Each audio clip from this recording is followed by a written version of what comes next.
अस्सलाम वालेकुम dear viewers, welcome to my channel. उम्मीद करती हूँ कि आप सब खैरियत से होंगे। आज के हमारे टॉपिक का नाम है प्रोग्रामिंग लैंग्वेजेस। जैसे कि लास्ट लेक्चर में मैंने आपको बताया था कि हम कंप्यूटर से कम्युनिकेट कर सकते हैं।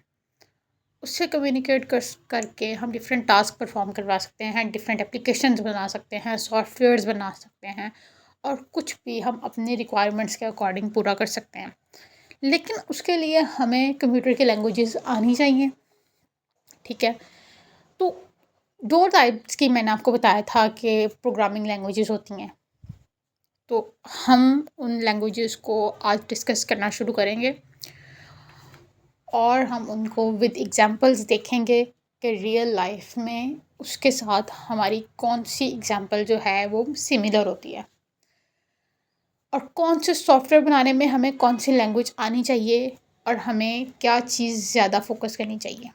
ठीक है, तो हम शुरू करते हैं। 2 टाइप्स होती हैं प्रोग्रामिंग लैंग्वेजेस की। तो आज हम पढ़ेंगे low level programming languages. Low level programming languages क्या होती हैं? ये कंप्यूटर हार्डवेयर के बहुत नज़दीक होती हैं। मतलब ये कि उनको समझने में आसान होती है।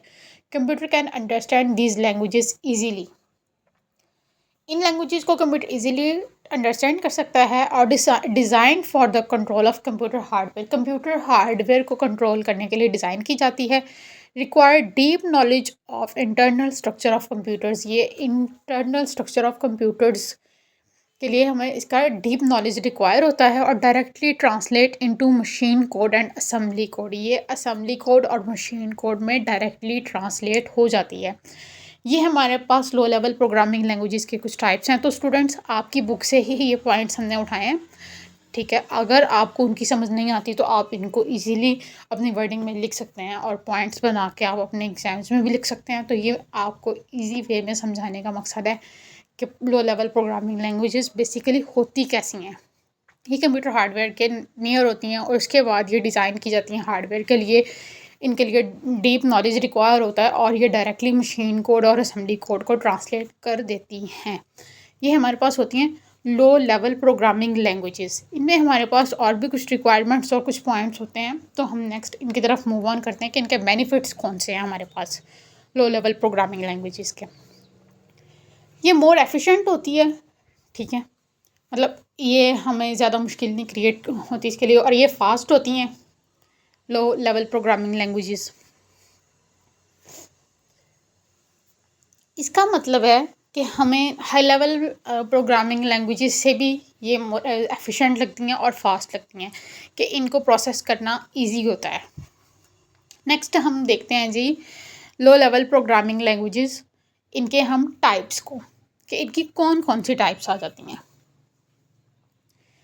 इसमें आ जाती है जी हमारे पास मशीन लैंग्वेज और असेंबली लैंग्वेज। इसकी 2 टाइप्स होती हैं जी लो लेवल प्रोग्रामिंग लैंग्वेज की। फर्स्ट ऑफ ऑल हम देखेंगे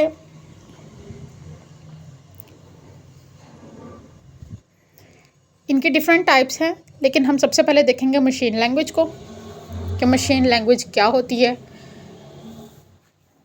अ type of language in which instructions are written in binary form. Binary का मतलब होता है कि 0 और 1 की फॉर्म में आपको इंस्ट्रक्शंस जो है वो दी जाती हैं। मतलब सिस्टम को, आपको पता है कि आप कुछ भी लिखते हैं ना, तो सिस्टम को सिर्फ वो बाइनरी फॉर्म में ही नज़र आता है। वो हर लैंग्वेज को बाइनरी में ही कन्वर्ट करता है। सिस्टम को सिर्फ यही लैंग्वेज नज़र आती है 0 और 1। ये हाई लेवल कोड को भी बाइनरी कोड में ही कन्वर्ट करता है। ये होती है मशीन लैंग्वेज। ये सिस्टम से या कंप्यूटर से डायरेक्टली अंडरस्टूड होती है कि उसको डायरेक्टली इसकी समझ आती है। आपने कभी देखा आपके कीबोर्ड पे डिफरेंट कीज़ होती हैं, ठीक है, लेकिन उनके पीछे सिस्टम को सिर्फ 2 ही कीज़ नज़र आ रही हैं, 0 और 1, मतलब बाइनरी फॉर्म। वो उसी से उसको समझता है और उसी के अकॉर्डिंग टास्क परफॉर्म करता है। ये होती है binary form. Machine language is different from every processor. हर प्रोसेसर की मशीन लैंग्वेज होती है वो डिफरेंट होती है। Machine language is difficult to understand. Machine language को समझना हमारे लिए मुश्किल है, हमें इसकी समझ नहीं आती। Written and writing and modifying this language takes a lot of time. इस लैंग्वेज को लिखना हमारे लिए वाकई ही ज़्यादा टाइम लेता है, हमें इसकी समझ नहीं है। ये जस्ट मशीन को इसकी समझ है, ये मशीन के हार्डवेयर के ज़्यादा नज़दीक है, बट ह्यूमन लैंग्वेज के नहीं। Also called first generation language. Machine language को फर्स्ट जनरेशन लैंग्वेज भी कहा जाता है। इसके एडवांटेजेस की तरफ हम मूव ऑन करते हैं। ये फास्ट एग्जीक्यूशन करती है, नो नीड फॉर कन्वर्जन। इसके लिए किसी कन्वर्जन की ज़रूरत नहीं है। जैसे कि हमने पहले देखा कि हाई लेवल लैंग्वेज को भी बाइनरी में कन्वर्ट किया जाता है, लेकिन बाइनरी को किसी में कन्वर्ट नहीं किया जाता। डिसएडवांटेजेस आ जाती हैं, difficult to write and debug. इनको राइट करना और डिबग करना मुश्किल होता है। प्रोसेसर डिपेंडेंट होता है, क्योंकि हर प्रोसेसर की अपनी मशीन लैंग्वेज होती है, और ये टाइम कंज्यूमिंग होता है। ये हमारे पास इसके डिसएडवांटेजेस हैं, ठीक है, कि ये हमारे पास लिखने में भी मुश्किल होती है, डिबग करने में भी मुश्किल होती है। उसके बाद हर प्रोसेसर की अपनी मशीन लैंग्वेज है, तो ये हमें इसको समझने में मुश्किल होती है, और ये टाइम कंज्यूमिंग होता है। इसके फ़ायदे भी हैं और नुकसान भी हैं, लेकिन नुकसान इसका ये कि ये ह्यूमन लैंग्वेज के नियर नहीं है, कंप्यूटर हार्डवेयर के नियर है। तो इसकी हम सेकंड टाइप की तरफ मूव ऑन करते हैं, असेंबली लैंग्वेज। असेंबली लैंग्वेज क्या होती है? One step higher than machine language. Machine language से एक स्टेप हायर होती है assembly language. It used short word और मिनोमिक्स। मतलब क्या है? सिंबल्स को यूज़ करते हैं इसमें। जैसे कि एडिशन का सिंबल होता है ऐड, सब्ट्रैक्शन का सिंबल होता है सब, ठीक है। इस तरह डिफरेंट सिंबल्स को हम यूज़ करते हैं, उसको बोलते हैं assembly language. This language also called symbolic language. इस लैंग्वेज को सिम्बॉलिक लैंग्वेज भी कहते हैं। स्टूडेंट्स, आपको ये MCQs आ सकते हैं कि सेकंड जनरेशन लैंग्वेज कौन सी है और सिम्बॉलिक लैंग्वेज कौन सी होती है, फर्स्ट जनरेशन लैंग्वेज कौन सी होती है, तो ये याद रखिएगा आप सब लोग। This language also called second generation language, ठीक है। High level code assembly code में कन्वर्ट होता है, असेंबली कोड मशीन कोड में कन्वर्ट होता है, और मशीन कोड प्रोसेसर में जाता है, देन वो प्रोसेस होता है और हमें उसका रिजल्ट मिलता है। तो उम्मीद है आप लोगों को समझ आ रही होगी। ये बहुत इजी वे में आप लोगों को समझाई जा रही हैं चीज़ें। इसके एडवांटेजेस की तरफ हम चलते हैं। इसकी एग्जीक्यूशन भी फास्ट होती है, ठीक है।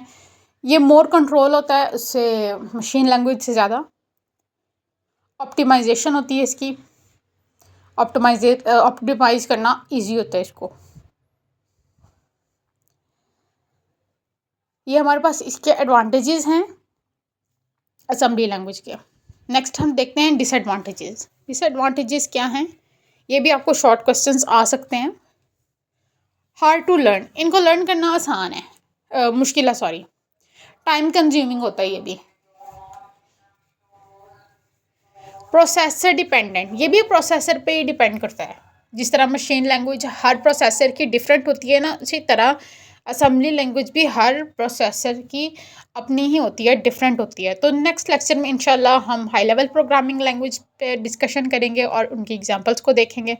तब तक के लिए अपना ख्याल रखिए और चैनल को सब्सक्राइब करें, ताकि आपको डिफरेंट आने वाली वीडियोज़ आप तक पहुँचती रहें। शुक्रिया।